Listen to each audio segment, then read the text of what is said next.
Hello, welcome back to Tarot by Andy. Thank you for being here. This is my vibrational reading. Please do your own research for entertainment purposes and allegedlies. Hello, good morning, good evening, good afternoon. Welcome back. I got a request in regards to wondering what does Amber Heard's, what does the jury think of her?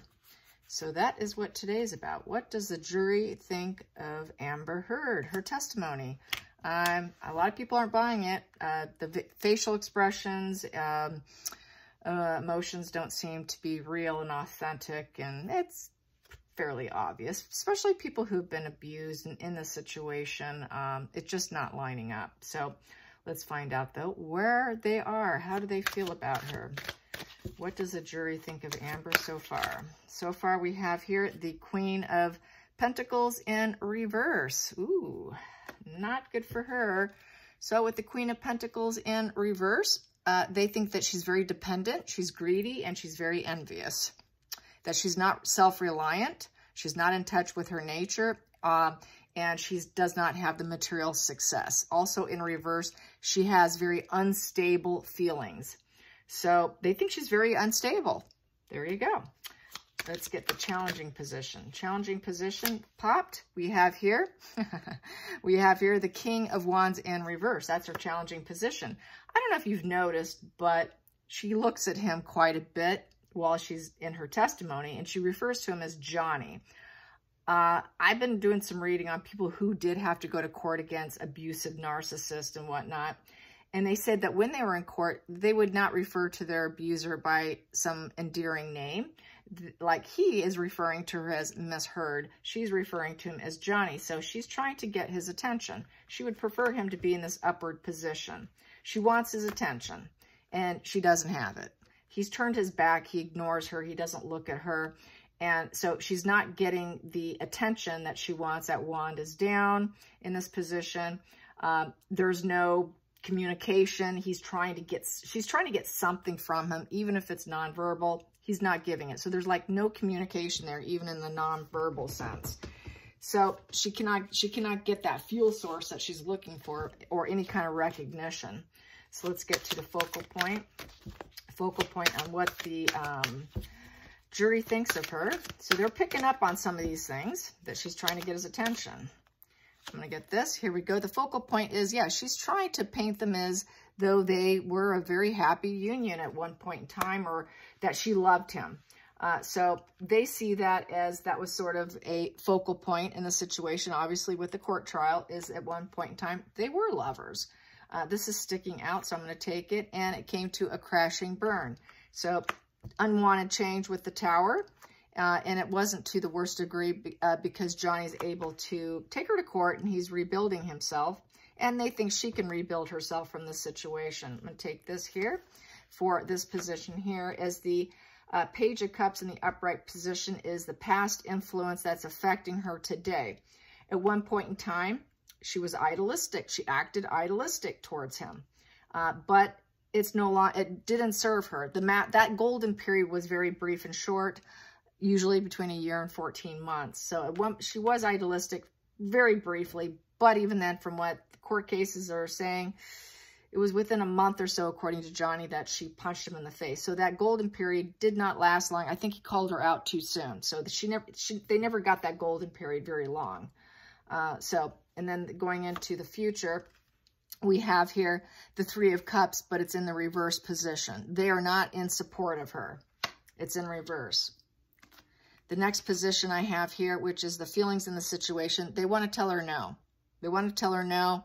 They see her as being very smug. She's enjoying the situation. She is a false person. She's getting some emotional fulfillment from this, and they want to tell her no. So far, it's not looking good for her. I'm going to get to the 8th position, the outside influences. Outside influences, and how the jury feels about Amber Heard. How does the jury feel about Amber Heard, the outside influences? They're not allowed to look at anything going on. But the way they're feeling is there's a burden here that she was trying to unload, and she returned home. She had to leave the situation, and she got out. So it became an ending, a total ending here with the Ten of Wands.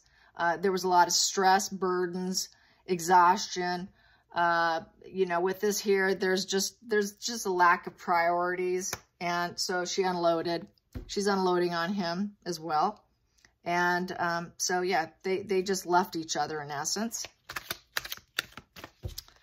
The next position is the hopes and fears. Hopes and fears, hopes and fears. What do they feel? They feel that she is a prisoner of her own mind here, and that she should have released herself sooner. That she needs to have some self-assurance, that she should have left. And she shouldn't have married him. So she really self-sabotaged herself. This is the 8 of Swords, but it came out in the reverse position. So this is, she's now trying to find self-acceptance in herself and a new perspective, and she's got her freedom. But really, she's all about self-victimization, helplessness that is caused by herself, powerlessness, then she's trying to take her power back. She's claiming she was imprisonment, and now she's taken her power back. So that is how they feel about it. The next position is the final outcome. Final outcome, that pot. They don't see her as the high priestess. They see her in reverse, that she is not in tap. She's not in touch with her intuitive abilities. She doesn't have any spiritual beliefs. She doesn't have, she's got blocked. She's blocked and clouded insight, in essence. So they're not buying her. They're not buying it. Blocked and clouded insight. Going into the center of the deck, we have here Judgment in reverse. She does not want to face the truth. She's in denial. The other part of the center of the deck, I have here Strength in reverse. So the devil energy is coming up because she cannot control herself. So they see her as the abuser. They do see her as the abuser. She's going to lose this case. Let's get some more. Amber Heard, the jury. How does the jury feel about Amber Heard? There we go. We have here, she is a sneaky fox, someone you cannot trust. Cannot trust her. Get this here. That came. We got here, they're in court right now because she's a sneaky lying fox. Do not trust her. Next position. Ooh. We got here, I'm going to keep going because that came out a little too fast. That was the bat. Okay, here we go. The mouse. Everything's been eating. She's been eating at his resources. The mouse typically will eat at resources. She likes to eat at his resources. She's trying to gather all resources. I'm going to open the book also on what the mouse means, but in a lot of decks, it means eating away at resources. And that is page 65. 65. And this is a favorite deck of mine, and I don't pull it out often because I do have to pull out this book. This is it right here, Spirit Animal. So here we go. It is detail-oriented, small-minded, and nitpicky and nervous. She's small-minded, nitpicky, and she is very, very nervous. So when it's imbalanced, she's organized. She's resourceful, and she's prepared. She's prepared. Her testimony is complete. She's been practicing this with her lawyers for months on end. So it's not really authentic is how I feel about it. Let's get a energy deck here on how the jury sees her, how the jury sees Amber Heard, how the jury sees Amber Heard. So she's very premeditated with her behavior, being with that sneaky fox, the jury, and the mouse, being prepared. I'm going to take that one. What we have here is the 6th chakra. So she's trying to, they're trying to, clarity of thought, personal vision. So they see her as, she's on a personal mission, really, that she's thinking, that I think they think that she believes her own lies, because this is clarity of thought. She's thinking that she's got this personal vision, very self-referential, and that she's speaking from her heart, from her mind, that this is something, this is her truth. It's like the third eye there, that she's speaking her truth. And I'm going to get to the bottom of the deck here. Yeah, and healer of the ages. She thinks that this is going to heal her and heal everyone, that she is innocent. You know, this is sort of communal narcissism, I feel, with this healer of the ages. Because she's really, this is not going to heal anyone. There's no closure here with this situation, but she's pretending that this is her vision. This is really She believes her own lies based on this here and based on everything else. She believes her own truths to be what she is, but really what that is a very deluded mind. It is that paranoia. They do believe their own lies. They say it to themselves enough, they actually believe it. So that is her personal vision, because she's been playing it over and over and over in her mind. And that has actually kind of healed herself, in essence, by believing her own lies. But it's really not true, is how I feel about it. And then we have here, Angel of Love. Yeah, she believes she's really an angel of love. I loved Johnny. I love Johnny. You know, how can you get back to being normal after he beat me? So she really believes her own pile of crap. I'm just going to say it. Yeah, and she thinks she's very helpful too. So she believes she's helpful. She believes that she was helping Johnny detox. She believes that she's this, I love, you know, I tried helping him. I'm a healer. I tried helping him with his detox. I've got such clear vision. But it's all a fabrication, and she believes her own lies, and they're not buying it because of all the other cards, but this is how they see that she sees herself. She's really painting herself as this victim who did everything she could to rescue and help him, that she was the rescuer here. And that's why she stayed, even when in the face of abuse early on before marriage. She's painting herself as this healer of the ages, that she can help him, and that's why she married him, even after the supposed abuse. Was still married the guy. So she's not the victim. That is her projection, and she's just painting herself as this innocent. So they're just not buying it, not at all.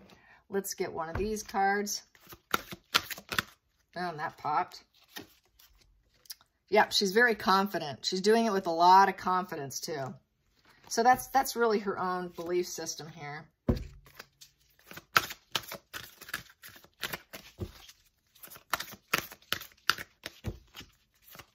But they're saying she's overacting.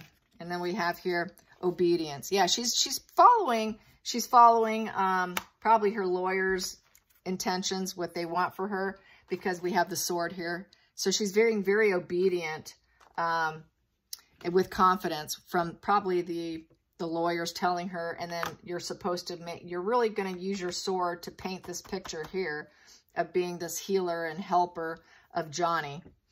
Where really, he was trying to think that he could rescue and help her after the abuse. He said he stayed with her hoping he can help her because he didn't want the relationship to break. So, you know, they're not really buying it. They're really not. Let's pull a few more cards. Let's see, just because I feel like it. I'm going to pull a few of these. Got the jury on. Amber Heard, what they feel about her. What do they feel will actually happen? What do they feel is actually going to happen next with her testimony? And the questioning, this cross-examination. I really look forward to the cross-examination here. Yep, she's not going to be able to manifest what she wants. She has untapped abilities of her acting abilities, pretty lousy, as everyone's saying. And she's not going to be able to manifest winning. And then we have here the Queen of Wands in reverse. She's going to not be the rising phoenix. She's going to crash and burn. So it's going to be a total crash and burn, even though she thinks she's putting on a good performance. I hope you guys enjoyed this. Till next time, like and subscribe. Bye, you guys.